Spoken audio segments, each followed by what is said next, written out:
Hello students, you are most welcome in my YouTube channel Futuregenic Mathematics. Do you know, in the previous lecture of basic mathematics, I taught you about set of digits, set of natural numbers, about set of whole numbers and about set of integers. I taught you different type of integers like positive integers, negative integers, zero integers, non-negative integers, non-positive integers, non-zero integers, even integers, odd integers. I taught you about so many things. Today we are going to study about some different kinds of numbers like composite number, prime number, co-prime number, twin prime number. But before that we will study about factors and multiples of a number. So please be on the board. First of all, we are going to study about factors of a number. Factors. Okay, factors. किसी number के factors के बारे में हम लोग सबसे पहले study कर लेते हैं.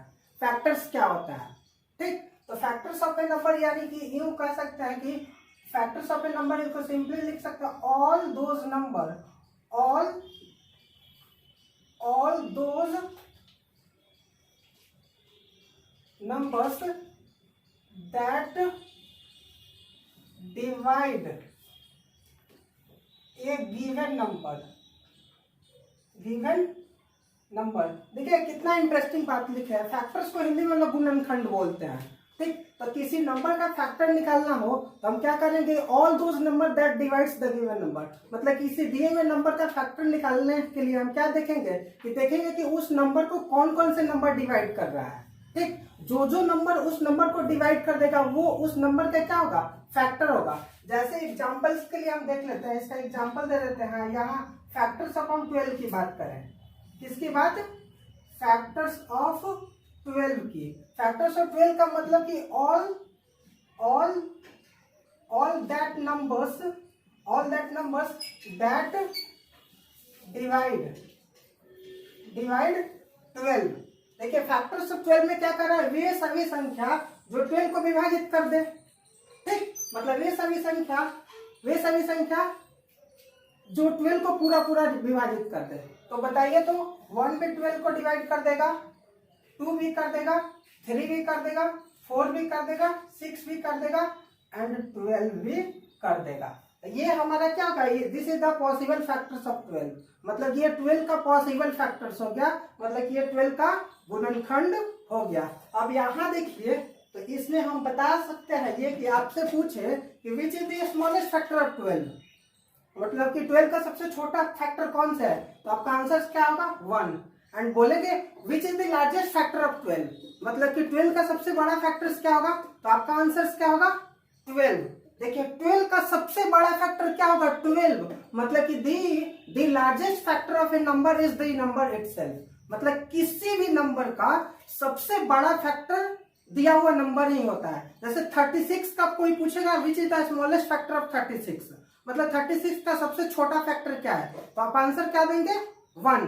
लेकिन विच is the largest factor of 36 का सबसे बड़ा फैक्टर क्या होगा, तो द नंबर इटसेल्फ. मतलब कि 36 ही 36 का सबसे बड़ा फैक्टर होगा. ये तो हम लोग क्या बोले थे, ये फैक्टर्स ऑफ ए नंबर निकाले हैं. हम फैक्टर्स ऑफ एन एक्सप्रेशंस भी निकाल सकते हैं, किसी अलजेब्रिक एक्सप्रेशंस का भी फैक्टर्स निकाल सकते हैं. जैसे हम क्या बोले, हम आपको बोल दें कि factors of x square minus Y square की बात करें, ठीक है. x square minus Y square का फैक्टर्स क्या क्या होगा, तो क्या सोचेंगे कि देखेंगे कि कौन कौन से expression x square minus Y square को डिवाइड कर रहा है. तो ये तो 1 तो 100% किसी भी एक्सप्रेशन को डिवाइड कर देगा, एक 1 हो गया. देखेंगे x square minus Y square को, तो ये इसको ना एक x माइनस 1 भी डिवाइड कर सकता है और एक x प्लस 1 भी डिवाइड कर सकता है.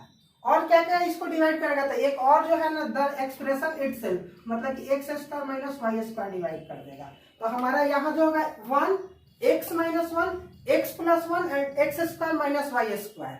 ये क्या होगा, X square minus Y square का फैक्टर होगा. अब आपसे कोई ये क्वेश्चन कर दे कि बताइए कि Y X plus Y is factor of X square minus Y square, मतलब कि X plus Y X square minus Y square का फैक्टर है तो क्यों है, आपको आंसर देना हो तो क्या करेंगे, तो सब उसके लिए आप क्या करेंगे, सबसे पहले देखेंगे X square minus Y square को आप एक्स प्लस वाई से डिवाइड करिए, ये पूरा पूरा डिवाइड हो जाएगा, मतलब एग्जैक्टली डिवाइड हो जाएगा।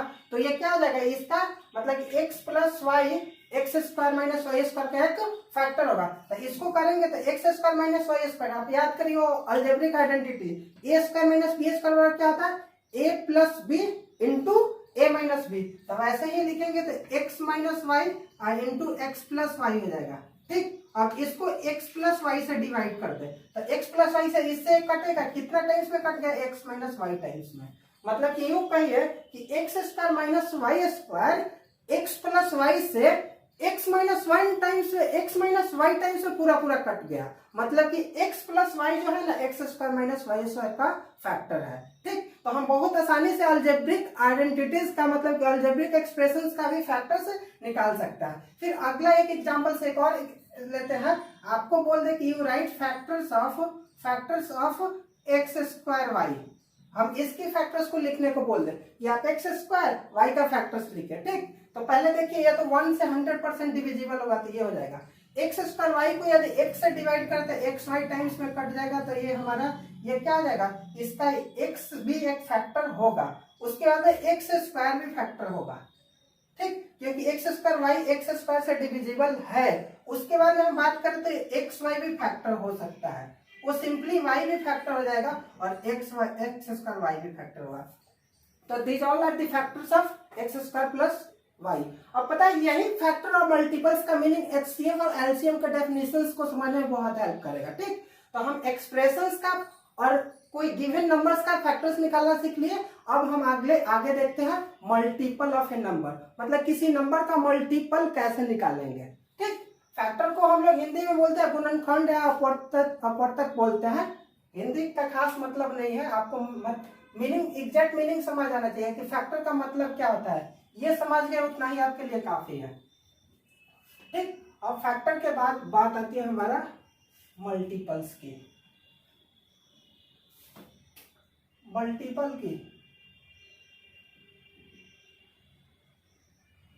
इसका अपवर्त हिंदी मीनिंग होता है। ठीक, हिंदी मीनिंग से हमको कुछ लेना देना नहीं है, मल्टीपल्स का मतलब क्या होता है ये समझ लीजिए। ठीक, मल्टीपल, तो मल्टीपल को बोलेंगे all that numbers which are divisible by the all that ना करें all those number कर लीजिए, all those numbers which are divisible by the given number। हम ये क्या लिखे हैं, मतलब वे सभी संख्या जो किसी दी हुई संख्या से डिवाइड हो जाए। ठीक है ना, किसी दी हुई संख्या से डिवाइड हो जाए तो वो जो संख्या किसी दी हुई संख्या से डिवाइड होगा उस संख्या को दिए हुए संख्या का हम लोग क्या बोलेंगे, मल्टीपल बोलेंगे। ठीक, जैसे हम आपको इसमें इसका भी एग्जांपल्स करते हैं, हम बोल रहे हैं आपको एग्जांपल में कि मल्टीपल ऑफ 12 बोल रहे हैं, क्या मल्टीपल्स ऑफ 12। ठीक, 12 का मल्टीपल। तो बताइए कि वे कौन कौन से संख्या है जिसमें 12 से भाग लग सकता है। तो हमारा क्या होगा, ये हमारा हो जाएगा 12 हो जाएगा, 24 हो जाएगा, 36 हो जाएगा, ठीक, 48 हो जाएगा, 60 हो जाएगा, डॉट डॉट सो ऑन। देखिए तो ये वैसे सभी संख्या, ये वे सभी संख्या है जिसमें 12 से भाग लग जा रहा है। तो जिन जिन संख्या में 12 से भाग लग जाएगा वो क्या हो जाएगा, वे 12 का फैक्टर हो जाएगा, 12 का मल्टीपल हो जाएगा। 12 का फैक्टर्स मतलब जो संख्या 12 को डिवाइड कर देगा। 12 के फैक्टर्स का मतलब कि जो संख्या 12 को डिवाइड कर देगा वो 12 का फैक्टर होगा। 12 का मल्टीपल का मतलब कि जो संख्या 12 से डिविजिबल होगा, मतलब कि जिन जिन संख्या में 12 से भाग लग जाएगा उसको हम लोग क्या बोलेंगे, 12 का मल्टीपल बोलेंगे। तो ये देखिए 12, ठीक है ना, 12 में 12 से भाग लग जाएगा, ठीक, और 24 में भी लग जाएगा, 36 में भी लग जाएगा, 48 में भी लग जाएगा और 60 में भी लग जाएगा। मतलब ये सब हमारा क्या 12 का मल्टीपल्स है। सिंपल भाषा में समझिए, किसी नंबर या एक्सप्रेशंस का मल्टीपल्स लिखने का मतलब उसका पहाड़ा लिख देना। जैसे आपको कोई बोलेगा कि 12 का मल्टीपल लिखे तो 12 का पहाड़ा, आपको बोल देगा कोई 3 का मल्टीपल लिखे तो 3 का पहाड़ा, 3, 6, 9, 12, 15, 18, कोई बोलेगा 4 का मल्टीपल लिखिए, मल्टीपल्स लिखिए, तो 4 का पढ़ा, मतलब 4, 8, 12, 16, 20 ऐसे करके, ठीक। तो ये हमारा मल्टीपल रहा। अब इसमें आपसे क्वेश्चन किया जाए, विच is the smallest multiple of 12? 12 का सबसे छोटा मल्टीपल क्या है? तो 12 ही है। मतलब कि the smallest multiple of a number और an expression is the number और द एक्सप्रेशन इटसेल्फ। मतलब किसी नंबर या एक्सप्रेशन का सबसे छोटा मल्टीपल दिया हुआ नंबर या एक्सप्रेशन ही होता है, ठीक। हम आपको ये बात बोल दे, which is the largest multiple of 12? 12 का सबसे बड़ा मल्टीपल कौन सा होगा? तो आप क्या बताएंगे, बोलिए। It is not possible. अब हम लोग फैक्टर्स ऑफ मल्टीपल को बहुत अच्छे से समझ लिए। अब ये हेल्प करेगा आपको कंपोजिट नंबर और प्राइम नंबर को समझने में, ठीक। तो हम लिख लेते हैं पहले कंपोजिट नंबर, फिर इसको समझते हैं। कंपोजिट नंबर, कंपोजिट नंबर, देखिए हमको ना वो रटने वाला डेफिनेशंस नहीं लिखना है, हमको मैथमेटिकल डेफिनेशंस बताना है आपको। कंपोजिट नंबर को हिंदी में हम लोग बोलते हैं भाज्य संख्या। भाज्य संख्या मतलब कि भाज्य संख्या का मतलब कि भाज्य होने योग्य, मतलब विभाजित होने योग्य संख्या। तो ये कंपोजिट नंबर्स क्या होता है? तो वैसे नंबर जो वन और इट सेल्फ हो, मतलब कि वन और खुद के अलावा किसी दूसरे नंबर से विभाजित हो जाएगा तो उसको कंपोजिट नंबर बोलते हैं, भाज्य संख्या, ठीक है ना। इसको ऐसे बोल सकते हैं, number which is divisible by any other number except one and itself. मतलब कि वन और स्वयं को छोड़ यदि किसी नंबर से किसी नंबर में किसी दूसरे नंबर से भाग लग जाता है तो उसको हम भाज्य संख्या बोल देते हैं। तो ये तो हमारा लैंग्वेज में डेफिनेशन हो गया, लेकिन इसका सबसे बेस्ट डेफिनेशन होता है अ नंबर हैविंग एटलीस्ट 3 फैक्टर्स। मतलब कि इसको भाज्य संख्या को लिख सकता है कि हैविंग एटलीस्ट 3 फैक्टर्स। मतलब कि वैसी संख्या या वैसे एक्सप्रेशंस वैसी संख्या जिसका क्या हो, कम से कम 3 फैक्टर हो।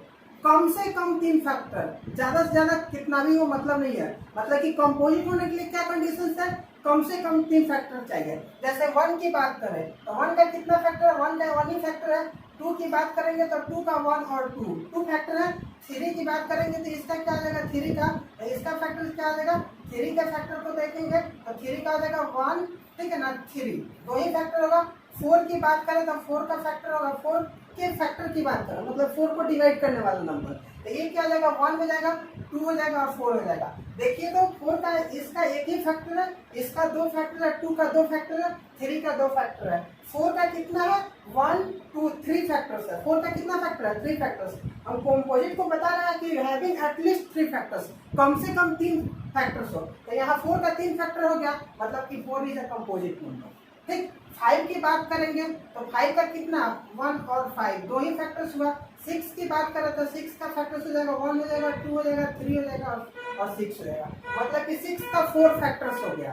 4 फैक्टर्स हुआ ना, हमको क्या चाहिए? कम से कम 3 फैक्टर्स चाहिए। 3 से ज्यादा है तो चलेगा। तो यहाँ हमारा कंडीशंस को फुलफिल करा था, 6 क्या हो गया? कंपोजिट नंबर्स हो गए, ठीक है ना। वैसे ही 7 की बात करें तो 7 का 1 और 7 2 ही फैक्टर्स होगा, तो वो कंपोजिट नहीं होगा। 8 की बात करेंगे तो 8 का क्या होगा?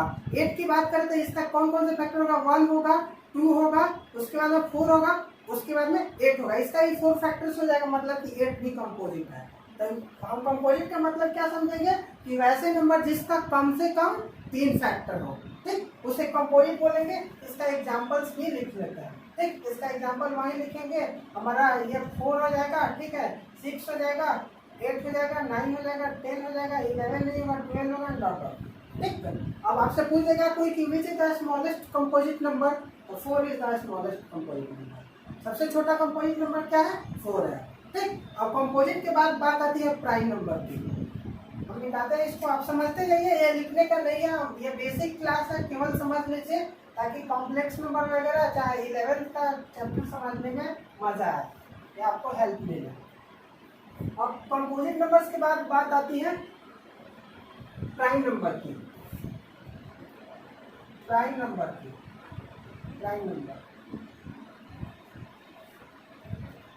प्राइम नंबर, इसको हिंदी में अभाज्य संख्या बोलते हैं। अभाज्य जिसमें भाग ना लगे, वन और खुद के अलावा किसी दूसरे संख्या से, अभाज्य संख्या। ठीक, इसको बोल सकते हैं कि a number which is not divisible by any other number except one and itself. मतलब ऐसी संख्या जिसमें वन और खुद को छोड़ किसी दूसरे संख्या से भाग ना लगे, उसे अभाज्य संख्या बोलते हैं। ये तो हमारा लैंग्वेज में डेफिनेशन होगा। मैथमेटिकल डेफिनेशन क्या होगा? तो a number having exactly two factors. Exactly two करने का मतलब क्या है कि ना दो से कम ना दो से ज्यादा। मतलब जिस संख्या का एग्जैक्ट मतलब एग्जैक्ट टू फैक्टर्स होगा उसको हम लोग क्या बोलेंगे? उसको प्राइम नंबर्स बोलेंगे। ठीक, तो इसको लिख सकते हैं हैविंग, ठीक है ना, हैविंग एग्जैक्टली टू फैक्टर्स। मतलब इसका क्या होता है? ये हमारा जो प्राइम नंबर्स होता है उसका एग्जैक्टली टू फैक्टर्स होता है। जैसे एग्जांपल की बात करें, इसके एग्जांपल को थोड़ा सा एनालिसिस करते हैं एग्जांपल को। तो ये वन बात करेंगे तो वन का कितना फैक्टर है? वन का वन ही फैक्टर है। ठीक, एक ही फैक्टर है, लेकिन प्राइम नंबर की बात क्या है? एग्जैक्टली टू फैक्टर्स, जिसका केवल और केवल यदि कितना फैक्टर्स हो? दो फैक्टर्स हो, लेकिन यहाँ वन का एक ही फैक्टर हो रहा है। This is the reason that one is not prime. ये हमारा वन की बात करें तो वन तो ना ही कंपोजिट है ना प्राइम है। कंपोजिट होने के लिए कम से कम 3 फैक्टर चाहिए, प्राइम होने के लिए मात्र 2 ही फैक्टर चाहिए। तो वन के पास ना ही तो 3 फैक्टर है और ये क्या है? ना ही 2 फैक्टर है। तो इसलिए ये तो one is neither composite not prime, ना ही ये भाज्य है ना ये अभाज्य है। ठीक, तो ये हो गया। तो इसके एग्जांपल्स में रख लेंगे। ये वन हो गया। टू की बात करें तो टू का कितना फैक्टर होगा? वन और टू, 2 ही फैक्टर होगा तो टू प्राइम। 3 की बात करेंगे तो 3 का टोटल कितना फैक्टर होगा? तो 1 और 3, 2 ही फैक्टर ना हुआ तो ये भी प्राइम हो जाएगा। 5 की बात करेंगे तो इसका भी 2 फैक्टर होगा। 7 की बात करें तो इसका भी 2 फैक्टर्स होगा। तो इसके एग्जांपल्स में लिख सकते हैं 2, 3, 5, 7। ठीक है ना, 7 के बाद में 11 हो जाएगा, 13 हो जाएगा, डॉट डॉट एक्सेट्रा। ये हमारा क्या है? ये हमारा प्राइम नंबर्स का एग्जांपल है। एक बात याद रख लीजिए, यहाँ ये इंटरेस्टिंग फैक्ट इसमें है कि 2 जो है ना, 2 है वो आप देख लीजिए इवन नंबर होते हुए भी प्राइम है। 2 is only the number which is even as well as prime. मतलब कि केवल 2 ही एक ऐसा संख्या है जो सम होते हुए भी क्या है? अभाज्य है। 2 के अलावा कोई भी सम संख्या अभाज्य नहीं है। मात्र 2 ही एक ऐसा सम संख्या जो क्या है? अभाज्य है। तो ये प्राइम की बात आ गई। ठीक है ना, प्राइम के बाद आती है हमारा ट्विन प्राइम। ठीक है, ट्विन प्राइम। ठीक है, क्या नेम है? Twin prime. इसको ना हम लोग हिंदी में बोलते हैं जुड़वा अभाज्य संख्या, जुड़वा अभाज्य। आप लोग जुड़वा बच्चा का मतलब समझते हैं? जुड़वा बच्चा का मतलब जब 2 बच्चे एक साथ जन्म लेता है तो उसको हम लोग क्या बोलते हैं? जुड़वा बच्चा बोलते हैं। वैसे ही ट्विन प्राइम है, मतलब कि जब 2 प्राइम एक साथ आता हो, जब 2 प्राइम एक साथ 2 का डिफरेंस लेकर आता हो तो उन दोनों प्राइम को हम लोग क्या बोल देते हैं? ट्विन प्राइम बोल देते हैं, जुड़वा अभाज्य संख्या बोल देते हैं। मतलब इसको बोल सकते हैं 2 prime number having a difference of 2 is called twin prime. मतलब कि जब 2 प्राइम नंबर के बीच का अंतर 2 हो तो उन दोनों प्राइम नंबर को हम लोग क्या बोलेंगे? ट्विन प्राइम नंबर बोलेंगे। ठीक, तो ये इसको लिख सकते हैं 2 prime numbers, 2 prime numbers having a difference of 2। मतलब कि जब 2 प्राइम नंबर के बीच का डिफरेंस 2 हो तो उसको हम लोग क्या बोल देते हैं? ट्विन प्राइम बोल देते हैं। एग्जांपल्स में बोल दीजिए, आप बताइए 1 और 3 ट्विन प्राइम है? Twin prime? बिल्कुल नहीं है, क्योंकि यहाँ बहुत लोग 1 और 3 को ट्विन प्राइम ले लेता है। यहाँ 1 प्राइम नहीं है। हम क्या बोले हैं कि 2 prime numbers having a difference of 2। मतलब जब 2 प्राइम नंबर के बीच का डिफरेंस 2 हो तो उसको ट्विन प्राइम बोलेंगे। लेकिन 1 और 3 नहीं है। हम ये 3 तो प्राइम है लेकिन 1 प्राइम नहीं है। इन दोनों के बीच का डिफरेंस 2 भी है लेकिन 1 प्राइम नहीं है, जिसके कारण ये हमारा ट्विन प्राइम नहीं हो पाएगा। और ट्विन प्राइम क्या होगा? हमारा हो सकता है ये 3 और 5 हो जाएगा। ठीक, उसके बाद में 11 और 13 हो जाएगा, उसके बाद में 17 और 19 हो जाएगा, डॉट डॉट एक्सेट्रा भी होगा। ठीक, तो ये हमारा रहा ट्विन प्राइम, और ट्विन प्राइम के बाद बात आ जाती है हमारा को प्राइम। ये थोड़ा इंटरेस्टिंग है, इसको ऊपर लिखते हैं, ऊपर वाले मिटा देते हैं, आप कॉपी कर लीजिए, स्क्रीनशॉट ले लीजिए।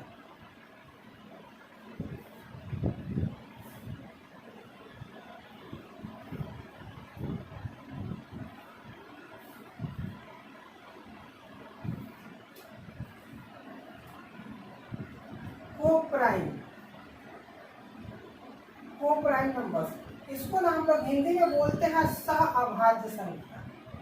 सहअभाज्य संख्या आपको बता दूं, ये जो है ना, ये अभाज्य जो इसका नेम है ना, वो सूडो नेम है। प्राइम यहाँ सूडो है। सूडो का मतलब समझता है झूठा या छद्म, ठीक है ना। जैसे किसी का नाम कोई एकदम से, ठीक है ना, एकदम से देखने में पूरा गोरा दिखे, उसका आप नाम रख दीजिए कालीचरण, ठीक। तो उसके क्या हुआ, उसके मतलब कि क्वालिटी के अपोजिट नाम रख दिया। वही काम ये है, ये को प्राइम लिखा हुआ है। प्राइम आपको कंफ्यूज कर रहा है, कंफ्यूज करने के लिए प्राइम है। हमको मतलब किस चीज से है, तो इसके हमको एचसीएफ से मतलब है। दो प्राइम नंबर को, मतलब दो नंबर को हम को प्राइम कह सकते हैं, उसमें से कोई प्राइम हो या ना हो, डजेंट मैटर। हमको किसी से मतलब है, एचसीएफ से।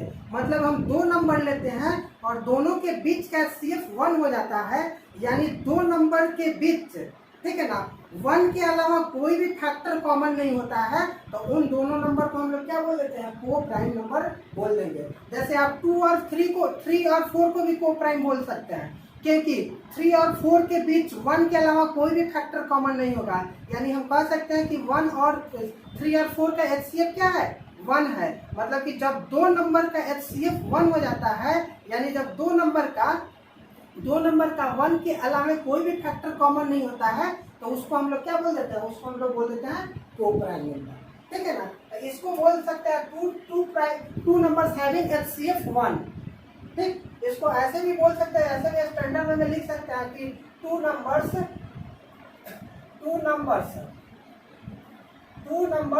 A and B are said to be co-prime, are said to be co-prime if HCF of A and B is equal to 1। इसको HCF of A और B का HCF 1 है, इसका मतलब क्या है, that is A and B having no any common factor other than 1। मतलब दो नंबर A और B का HCF 1 है, इसका मतलब यह हुआ कि A और B का 1 के अलावा कोई भी फैक्टर कॉमन नहीं है। यानी कि A और B 1 के अलावा कोई भी ऐसा नंबर नहीं है जो दोनों को डिवाइड कर दे। मतलब जैसे 3 4 की बात करें तो बताइए 1 के अलावा कोई ऐसा नंबर है जो 3 और 4 दोनों को डिवाइड कर दे, नहीं ना। मतलब कि 3 और 4 का 1 के अलावा कोई भी फैक्टर कॉमन नहीं है, तो 3 और 4 हमारा क्या है, को प्राइम है, ठीक। इसका एग्जांपल्स ले सकते हैं, इसका एग्जांपल 1 2 भी हो सकता है, क्योंकि इसमें 1 के अलावा कोई भी कॉमन फैक्टर नहीं है ना। उसके बाद में ये भी हो सकता है, आपको 2 3 भी हो सकता है, इसको 4, ठीक है ना, 4 7 भी हो सकता है। देखिए ये कोई जरूरी नहीं है कि दोनों प्राइम हो, यहाँ एक हमारा एक कंपोजिट और एक प्राइम भी हो गया, लेकिन ये इसको को प्राइम बोलेंगे। क्यों, क्योंकि दोनों का HCF 1 है। हमको मतलब है HCF से, मतलब कि दोनों के बीच क्या 1 के अलावा कोई भी फैक्टर कॉमन नहीं होगा, तो इसको हम क्या बोलेंगे, को प्राइम। तो यहाँ तक हमारा को प्राइम को भी बहुत अच्छे से समझ लिए। ये हमारा जो फैक्टर्स ऑफ मल्टीपल समझे थे ना, वो HCF एंड LCM को भी समझने में हेल्प करेगा, ठीक। अब हम लोग थोड़ा सा आगे प्रोसीड करते हैं, ठीक। तो जरा ध्यान दीजिएगा कुछ इंटरेस्टिंग फैक्ट। जैसे हम आपको बताया था होल नंबर ना, एक होल नंबर में दूसरों को जोड़े तो वो देखे कि वो होल नंबर ही है, लेकिन प्रॉब्लम तो कब हुआ, जब एक में से दूसरों को घटाए। वैसे ही हम लोग इंटीजर तक पढ़ के बैठा हुआ था, ठीक। हम लोगों ने क्या हुआ कि इंटीजर्स को पढ़े थे, साइंटिस्ट लोग ऐसे यहीं बैठे थे, उन्होंने क्या किया कि एक इंटीजर्स को दूसरे के साथ जोड़ा, देखा इंटीजर सेम मिला, एक को दूसरे का के साथ घटाया तो भी इंटीजर मिला, एक को दूसरे से मल्टीप्लाई किया तो भी इंटीजर मिला। लेकिन मजा तो तब आया जब उन्होंने एक को दूसरे से डिवाइड किया, मतलब कि एक इंटीजर को दूसरे से डिवाइड किया। तो एक इंटीजर को दूसरों से डिवाइड किया तो अस्तित्व में आ गया रेशियो। ठीक, रेशियो, एक इंटीजर को दूसरों से डिवाइड किया तो अस्तित्व में आया रेशियो, और इसी रेशियो के चलते ये दुनिया में आके कुछ पड़ा हमारा रेशनल नंबर। देखिए कुछ ऐसे ही नहीं होता है रेशनल नंबर का, RATIONAL। रेशनल नंबर में देखिएगा रेशियो छिपा रहता है, ये रेशियो से ही बना हुआ है रेशनल नंबर। ठीक, तो आप हम लोग रेशनल नंबर को अच्छे से स्टडी कर लेते हैं। आप इसको हल्के में मत लेकर चलिए, बहुत आगे हेल्प करेगा। ठीक ना, आप ऑनेस्टली पढ़ लीजिए, ज्यादा नहीं 2-3 क्लास की बात है, ये पढ़ लेते हैं। उसके बाद हम I will come to the topic. आपका 11th का जो चैप्टर है, फर्स्ट चैप्टर कॉम्प्लेक्स नंबर, बस 2 से 3 दिन में वहां तक पहुंच जाएंगे हम लोग, मैक्सिमम 2 क्लास। ठीक, यानी तीसरा क्लास आपका कॉम्प्लेक्स नंबर का होगा। तो अब बात करते हैं हम लोग रेशनल नंबर की। रेशनल नंबर इसको बहुत लोग अच्छे से जानता होगा, लेकिन आप जरा ध्यान दीजिएगा, इसमें हम लोग बहुत कुछ देखेंगे। रेशनल नंबर को हिंदी में बोलते हैं परिमेय संख्या, परिमेय संख्या। ठीक, आपको बता दूं रेशनल नंबर के सेट को हम लोग क्यू से डिनोट करते हैं, किसी से, क्यू से। रेशनल नंबर क्या होता है देखिएगा, आप 10th क्लास में था, पीछे वाले क्लास में पढ़ेंगे। और number of form P upon Q, where PQ are integers and Q does not equal to 0 is called a rational number। मतलब ऐसी संख्या जो P/Q के रूप का हो, जहाँ PQ क्या हो, पूर्णांक हो, और Q मतलब नीचे वाला का वैल्यू 0 के बराबर ना हो, उसको हम लोग क्या बोलते हैं, रेशनल नंबर बोलते हैं। तो आप लैंग्वेज में देखें तो हम सेट फॉर्म में डेफिनेशन देखते हैं। ठीक है, तो हम लिखते हैं रेशनल नंबर के number of form A upon B, a number of form A upon B such that A, B belongs to I। यहाँ I for set of integers, मतलब इसका मतलब है कि वे संख्या जो A/B के रूप का हो, जहाँ A और B 0 के, A और B इंटीजर्स हो, और B बोले तो नीचे वाला 0 के बराबर नहीं हो, and HCF of A and B is, and HCF of A and B is 1। ये आपका फुल और complete definition of rational number होगा। इसमें हर एक चीज आ जाएगा वो, मतलब कि इसको थोड़ा ऑनेस्टली समझिए, सेट फॉर्म में डेफिनेशन लिखे हैं। वैसी संख्या जो A/B के रूप का हो, ठीक, जहाँ A और B इंटीजर्स हो, मतलब कि पूर्णांक संख्या हो, और B का वैल्यू, B बोले तो नीचे वाला, ठीक है ना, नीचे वाला जो नीचे में रहेगा, इस बाई के नीचे में रहेगा, वो 0 के बराबर नहीं हो, और HCF of A and B मतलब कि ऊपर वाला और नीचे वाला का महत्तम समापवर्त करते हैं। मतलब कि HCF ऑफ A और B क्या हो, 1 हो, मतलब ऊपर और नीचे में 1 के अलावा कोई भी फैक्टर कॉमन ना हो। यदि होगा तो पहले उसको कटा लेंगे, फाइनली कटाने के बाद ही वो रेशनल नंबर कहलाएगा। ठीक, तो ये full definition of rational number हो गया। तो इसको कैसे बोल देंगे लैंग्वेज में, number of form P upon Q, number of form A upon B, where AB are integers, Q does not equal to 0 and Q बोलने B does not equal to 0 and A and B having no any common factor other than 1। यानी A और B का 1 के अलावा कोई भी factor common ना हो, तो A और B, A अपन B को हम लोग क्या बोलेंगे, रेशनल नंबर बोलेंगे। आपको पता भी होगा, आप वाकिफ होंगे कि ये जो ऊपर वाला है ना, इसको हम लोग क्या बोलते हैं, इसको न्यूमरेटर बोलते हैं ना, ऊपर वाले को न्यूमरेटर बोलते हैं, इसको एनआर से शॉर्ट में हम डिनोट करते हैं। जहाँ एनआर लिखेंगे आप समझ जाइएगा। इसको डिनोमिनेटर बोलते हैं, डिनोमिनेटर बोलते हैं, इसको हम डी से इंडिकेट करते हैं। न्यूमरेटर को हम लोग हिंदी में अंश बोलते हैं और डिनोमिनेटर को हिंदी में हर बोलते हैं। ठीक है, ये तो बात आप बहुत अच्छे से जानते होंगे। अब तो ये तो हम एक डेफिनेशन देख लिए, लेकिन इसमें देखते हैं इसका डेसिमल के बाद का सीन क्या होता है।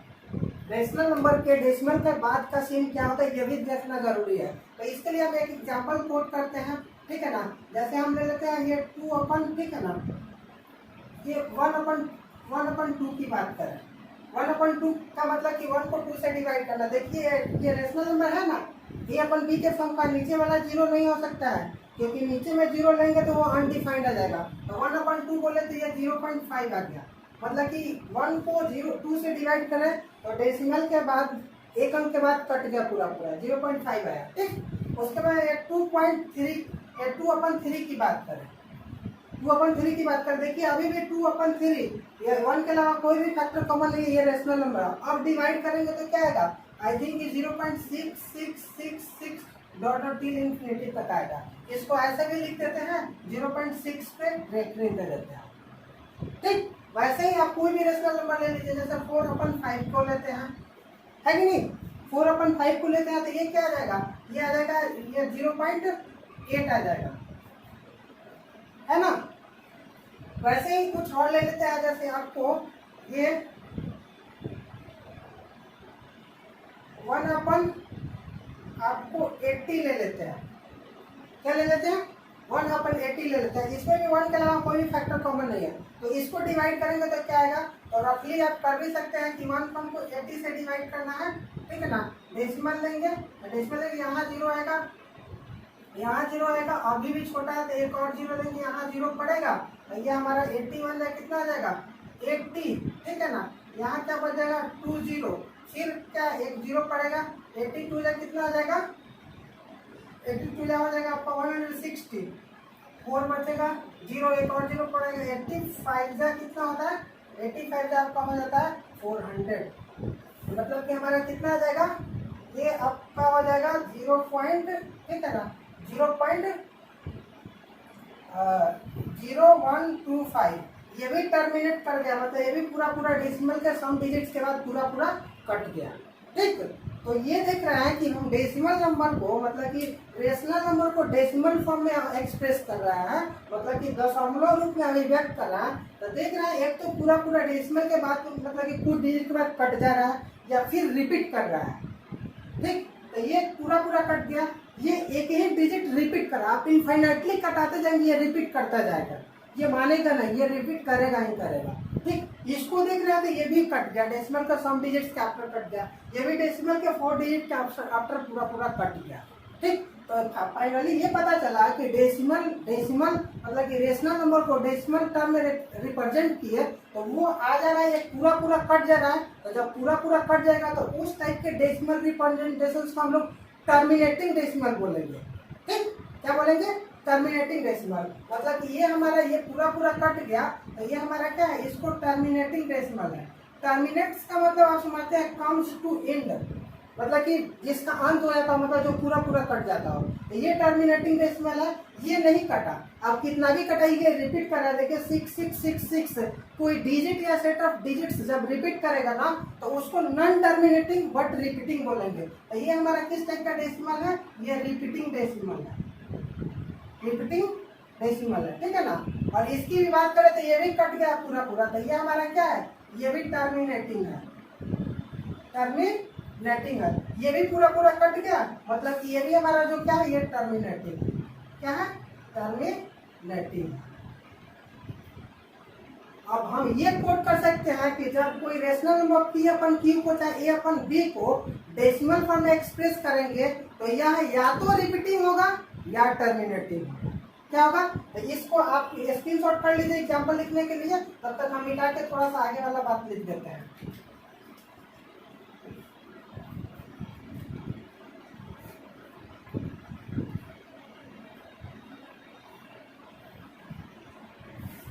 वही बात लिखते हैं, if a rational number is represented और एक्सप्रेस्ड भी इसको लिख सकता है, एक्सप्रेस्ड नहीं बेटर है, represented, expressed in decimal form, then it is either terminating or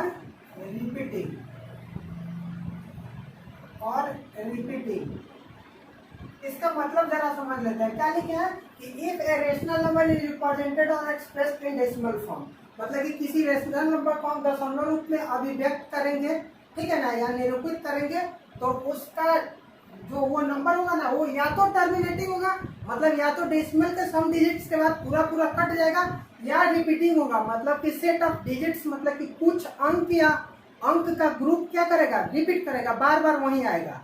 ये दो रेशनल नंबर को डेसिमल फॉर्म में एक्सप्रेस करने से यही दो पॉसिबिलिटीज आता है। अब डायरेक्ट हम कोई rational number A upon B का के फॉर्म का है, तो डायरेक्ट उसको देख करके बता सकते हैं कि वो टर्मिनेटिंग है कि नॉन टर्मिनेटिंग है। तो उसके लिए एक कंडीशन है, वो क्या है, वो भी देख लीजिए, एक इंपॉर्टेंट रिमार्क्स दे दीजिए, इंपॉर्टेंट रिजल्ट दे दीजिए कि rational number A upon B, यहाँ लिख सकते हैं rational number A upon B, ठीक है ना, is terminating if b can be expressed in the form of 2 का पावर n into 5 का पावर n। मतलब कि कोई rational number a upon b terminating होगा कब, जब उसके डिनोमिनेटर यानी हर को 2 के पावर m इंटू 5 के पावर n के रूप में लिखेंगे। इसके अलावा मतलब हर का 2 और 5 के अलावा कोई भी फैक्टर आएगा ना, 2 और 5 के अलावा कोई भी फैक्टर आएगा तो वो टर्मिनेटिंग नाम पर वो रिपीटिंग हो जाएगा। ठीक, तो डायरेक्ट जैसे हम आपको कुछ भी दे देते, जैसे यहाँ 9 8 5 2 दे देते हैं, यहाँ हम दे देते हैं 16, और बोलेंगे टर्मिनेटिंग है कि नॉन टर्मिनेटिंग, आप कुछ नहीं करेंगे, पहले 2 नहीं, यहाँ 3 ही दे देते हैं, ये टर्मिनेटिंग है कि नॉन टर्मिनेटिंग, डायरेक्ट देखेंगे 16 का फैक्टर, तो 16 के फैक्टर में केवल 2 ही आएगा, 2 इंटू 2 इंटू 2 इंटू 2, 4 टाइम्स 2 आया, मतलब 2 के अलावा कुछ भी नहीं आया। तो या तो इसको लिख सकते हैं 16, यहाँ हमारा 16 है, 16 का 16 को लिख सकते हैं 2 इंटू 2 इंटू 2 इंटू 2, मतलब कि 2 का पावर ये कितना आ जाएगा, 2 का पावर 4 इंटू 5 का पावर 0 लिख ले, तो देखिए तो इस फॉर्म में एक्सप्रेस हो गया। तो इसको हम लोग क्या बोलेंगे, ये हमारा क्या है, ये हमारा टर्मिनेटिंग डेसिमल है। तो यदि उसका किसी रेशनल नंबर के डिनोमिनेटर 2 के पावर m इंटू 5 के पावर n के रूप में एक्सप्रेसिबल है, तो वो हमारा क्या है, वो टर्मिनेटिंग डेसिमल है, otherwise it is non terminating. ठीक, तो आप इसको लिख लीजिए, स्क्रीनशॉट करिए, हम अब आगे बढ़ते हैं, इरेशनल नंबर को समझते हैं।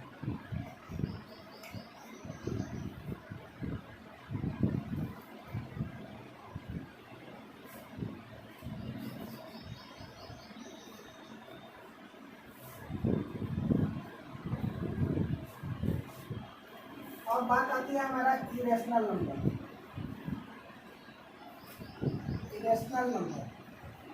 ठीक, इसको ना हम लोग हिंदी में अपरिमेय संख्या बोलते हैं, अपरिमेय। बहुत ही आसानी से कोई बोल देता है अपरिमेय संख्या, वैसी संख्या जो परिमेय ना हो, मतलब number which is not rational is called irrational. ठीक, वैसे संख्या जो रेशनल ना हो उसको हम लोग क्या बोलते हैं, इरेशनल बोलते हैं। लेकिन ये थोड़ा सा घुमाने फिराने कंफ्यूज करने वाला डेफिनेशन होता है, इसका थोड़ा सा परफेक्ट डेफिनेशन बोले तो ये इरेशनल नंबर का परफेक्ट डेफिनेशन क्या होता है, any root of natural number whose exact value is not possible. मतलब कि नेचुरल नंबर के कोई भी रूट, वो चाहे स्क्वायर रूट हो, थर्ड रूट हो, फोर्थ रूट हो, डॉट nth रूट हो, does not matter, any root of natural number whose exact value is not possible is called irrational number. मतलब कि नेचुरल नंबर का कोई भी रूट जिसका एग्जैक्ट वैल्यू मतलब परफेक्ट मान, ठीक, परफेक्ट मान यानी कि सही मान, पूरा एकदम एग्जैक्ट मान नहीं आता हो, उसको हम लोग इरेशनल नंबर बोलते हैं। ठीक, तो इसको लिख भी सकते हैं कि any root of natural number, any root of natural number whose exact value is not possible is called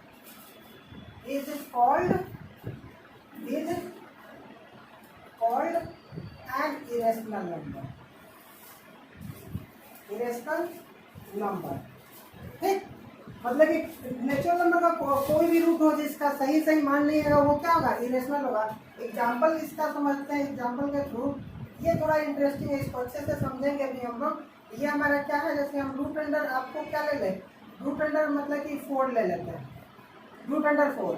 ये रूट अंडर 4 बोलेंगे स्क्वायर रूट ऑफ 4 है, मतलब यूँ कहिए कि सेकंड रूट ऑफ 4 है। तो ये क्या स्क्वायर रूट ऑफ 4 को बोले तो इसका एग्जैक्ट वैल्यू देखिए निकल पा रहा है कि नहीं। इसका एग्जैक्ट वैल्यू क्या आ गया, 2 आ गया। जब एग्जैक्ट वैल्यू 2 आ गया मतलब एग्जैक्ट वैल्यू निकल गया 2, तो ये हमारा क्या होगा, ये इरेशनल नाम करके क्या होगा, रेशनल होगा। ठीक, वैसे ही रूट अंदर हम लोग यहाँ थर्ड रूट ऑफ 8 ले लिया, ये थर्ड रूट ऑफ 8 ले लिया। अब देखिए इसका एग्जैक्ट वैल्यू निकालेंगे तो वो क्या आएगा, इसका एग्जैक्ट वैल्यू आ जाएगा 2। ये भी third root of 8 exact value दे दिया 2, तो ये हमारा जब एग्जैक्ट वैल्यू दे दिया तो ये क्या जाएगा, इरेशनल नहीं होगा। लेकिन हम वहीं ये लिख दे कि ये यहाँ लिख दे थर्ड रूट ऑफ 4 लिखे। आप बताओ आप इसका क्या, इसका एग्जैक्ट वैल्यू निकल पाएगा, कभी भी नहीं निकलेगा। जब इसका एग्जैक्ट वैल्यू नहीं निकलेगा तो ये हमारा क्या होगा, ये इरेशनल नंबर होगा। ठीक, तो हम इसका एग्जांपल से लिख सकते हैं, रूट अंडर 2 भी आपका ये हो जाएगा, रूट अंडर 5 भी हो जाएगा, रूट अंडर, ठीक है ना, 3 भी हो जाएगा। उसके बाद में आपका हो जाएगा ये स्क्वायर रूट ऑफ स्क्वायर नहीं क्यूब रूट ऑफ 4 भी हो जाएगा, आपको 7th रूट ऑफ 5 हो जाएगा एंड डॉट डॉट एटसेट्रा। ये सबका सब क्या है, इरेशनल नंबर। ठीक, एक बात ये भी आप याद रख लीजिएगा कि ये रूट के अंदर, ठीक है ना, रूट के अंदर कोई भी हमेशा यदि कोई प्राइम नंबर आता है ना तो हमेशा इरेशनल होगा। इरेशनल नंबर के सेट को हम लोग क्यू डैश से डिनोट करते हैं। तो यदि कोई, ठीक है ना, कोई नंबर, ठीक है ना, कोई नंबर क्या होता है, रूट के कोई प्राइम नंबर रूट के अंदर आता है तो वो हमारा क्या होता है, वो इरेशनल होता है। तो ये नॉर्मल तरीका हम लोग देख लिए क्या, कि यदि किसी नंबर का एग्जैक्ट वैल्यू नहीं निकल पाता है तो वो हमारा क्या है, इरेशनल है। लेकिन कोई नंबर पी अपन क्यू के भी फॉर्म का हो, ध्यान दीजिएगा क्या बोल रहा है, कोई नंबर पी अपन क्यू के फॉर्म का हो और उसका डेसिमल एक्सप्रेशन NRNT मतलब कि नॉन रिपीटिंग नॉन टर्मिनेटिंग आ जाता हो तो उसे हम लोग क्या बोलेंगे, उसे हम लोग इरेशनल बोलेंगे। ठीक, उसे क्या बोलेंगे, इरेशनल बोलेंगे। जैसे एग्जांपल्स लेते हैं कि इसको मिटा देते हैं, ऊपर आप लिख लीजिए प्लीज, या स्क्रीनशॉट ले लीजिए, मिटाते हैं। नंबर पी अपन क्यू के रूप का हो और उसका डेसिमल रिप्रेजेंटेशन क्या आ जाता हो, NRNT मतलब नॉन रिपीटिंग नॉन टर्मिनेटिंग आ जाता हो, तो फिर वो रेशनल ना होकर के क्या होगा, इरेशनल होगा। ठीक, जैसे इसको लिख भी सकते हैं कि इफ P अपन Q, ठीक है ना, gives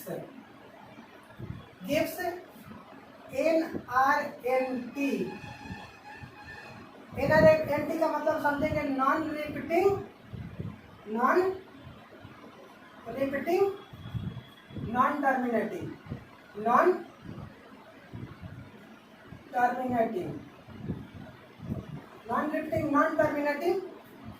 if P upon Q gives NRNT मतलब non repeating non terminating, then it is an irrational number, not a rational number, an irrational number। मतलब कोई नंबर P अपन Q का रूप का हो और यदि उसका decimal representation non repeating non terminating आ गया, ठीक है ना, NRNT डेसिमल कर लीजिए, NRNT डेसिमल, इसके बाद इसके जस्ट आफ्टर बाद आप डेसिमल लिख लीजिएगा, NRNT डेसिमल। तो ये हमारा क्या होगा, इरेशनल नंबर होगा। ठीक, एग्जांपल्स में इसके देखते हैं, एग्जांपल में देख ले, जैसे ये पाई हमारा होता है ना, तो पाई इसको डेसिमल फॉर्म में लिखते हैं लेकिन उसका decimal form 1.314 something dot dot infinity तक लिखते जाइए। ठीक, इसका डेसिमल पाई को जब डेसिमल फॉर्म में लिखते हैं तो इसका डेसिमल रिप्रेजेंटेशन हमारा क्या होता है, NRNT होता है, नॉन रिपीटिंग नॉन टर्मिनेटिंग होता है। This is the reason that ये हमारा जो है ना पाई का जो वैल्यू होता है या पाई होता है वो क्या होता है, इरेशनल होता है। ठीक, उसके अलावा हम एक एक्सपेंशन लिखे हैं जो आगे क्लास में पढ़ेंगे। ये हमारा एक नेपियर कांस्टेंट ई होता है, ई का पावर x लिख ले तो ये इसका होता है एक्सपेंशन होता है x plus 1 plus x plus x square upon factorial 2 होता है प्लस एक्स क्यू अपन फैक्टोरियल 3 और plus dot dot dot in infinity. ये ई के पास x को लिखने का एक्सपेंशन होता है। ठीक, अब क्या करते हैं, x की जगह पे हम क्या लेते हैं, 1 लेते हैं तो x के जगह पे 1 लिखेंगे तो e का पावर 1 हो जाएगा। तो ये क्या जाएगा 1 प्लस कितना 1, अब प्लस ये 1 का स्क्वायर अपन फैक्टोरियल 2, तो 1 का स्क्वायर 1 ही होगा। फैक्टोरियल 2 को बता दें, हम आपको बोले थे उस दिन जो फैक्टोरियल 5 आएगा, इसका मतलब 5 इंटू 4 इंटू 3 इंटू 2 इंटू 1, ये बताए थे आपको, ठीक है ना। फैक्टोरियल 5 का मतलब वैसे ही फैक्टोरियल यहाँ जैसे फैक्टोरियल आपको 6 रहता है, तो इसका मतलब 6 into 5 into 4 into 3 into 2 into 1, ये फैक्टोरियल 6 का मतलब हुआ। तो फैक्टोरियल वैसे ही 2 लिखेंगे तो 2 इंटू 1 मतलब कि 2 हो गया, प्लस x क्यूब मतलब 1 का क्यूब 1 ही आएगा, 1 का क्यूब 1 आएगा, फैक्टोरियल 3 का वैल्यू 6 होगा प्लस डॉट डॉट 4। तो देखिए ये सबका सब नंबर देखा जाए तब p अपन q के रूप का है और ये इन्फिनिटी तक जाएगा। अब जब इसके वैल्यू पे इसको देखिए 1 कनेक्ट करके क्या देगा 2 दे देगा, ये हमारा क्या आ जाएगा, इसको देख लेते ये 1/2 मतलब कि 0 पॉइंट कितना आ जाएगा 5 हो जाएगा, प्लस इसको देखे 1.6 को देखे तो ये आई थिंक कि समथिंग आएगा, डॉट डॉट लिख ले।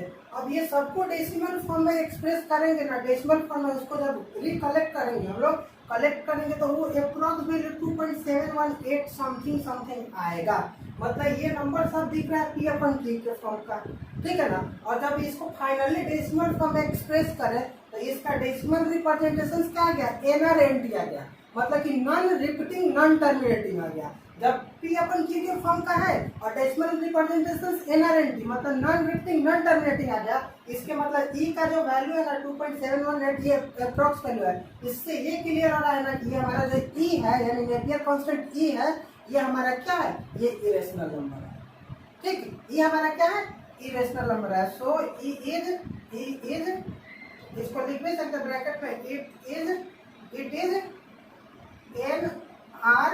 NRNT, so e is irrational, इसलिए e जो है हमारा नेपियर कांस्टेंट वो क्या है, इरेशनल है। तो यदि कोई नंबर p अपन q के भी फॉर्म का हो, p अपन q के फॉर्म का हो और उसका डेसिमल रिप्रेजेंटेशन क्या हो, decimal representation non repeating non terminating हो, तो वो रेशनल ना होकर के क्या होगा, इरेशनल होगा, ठीक है। अब आगे थोड़ा सा एक इम्पोर्टेंट नोट्स भी हम लोग देखते हैं।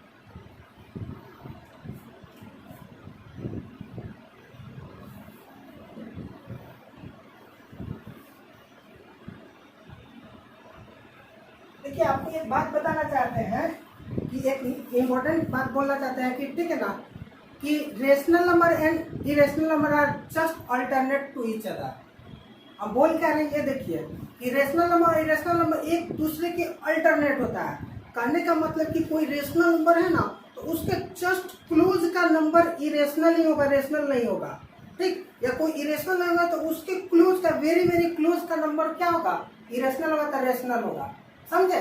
तो रेशनल और इरेशनल एक दूसरे के अल्टरनेट होता है, मतलब कि कोई किसी रेशनल नंबर के जस्ट क्लोज का नंबर इरेशनल होगा और किसी इरेशनल नंबर के जस्ट क्लोज का नंबर क्या होगा, रेशनल नंबर होगा। तो इसको आप लिख भी सकते हैं कि Q एंड, ठीक है, Q and Q dash, Q for rational number and Q dash for irrational number. Q and Q dash are just alternate to each other. ये एक दूसरे के क्या होता है, जस्ट अल्टरनेट होता है, Q एंड Q डैश। अब आपको बता दें कि ये पाई का जो वैल्यू होता है वो 3.14 समथिंग होता है, ठीक। और ये आप याद रख लीजिएगा, पाई का value never and never equal to 22/7। Pi का एग्जैक्ट वैल्यू 22/7 के बराबर नहीं होता है, वो अप्रॉक्स वैल्यू लेते हैं, ठीक। तो ये जो है ना पाई का वैल्यू 3.14 और 22/7 एक दूसरे के अल्टरनेट है, मतलब कि थोड़ा सा इधर उधर की वैल्यू है, ठीक। तो किसी इरेशनल के अल्टरनेट वैल्यू मतलब कि किसी इरेशनल के जस्ट बगल की वैल्यू है या जस्ट बिफोर की वैल्यू वो रेशनल हो सकता है। तो हमारा पाई और 22/7 क्या एक दूसरे का अल्टरनेट है।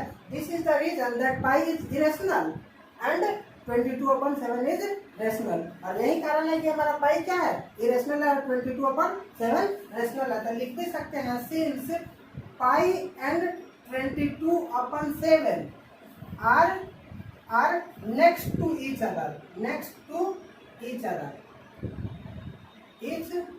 ये एक दूसरे के नेक्स्ट की वैल्यू है, मतलब एक दूसरे के अगल बगल की वैल्यू है, ठीक है ना।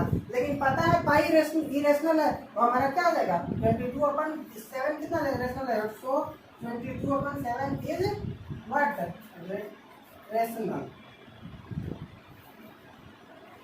ठीक, तो हम रेशनल और इरेशनल को बहुत अच्छे से समझ लिए। अब I'm falling, tell me why I'm falling. Oh, let's call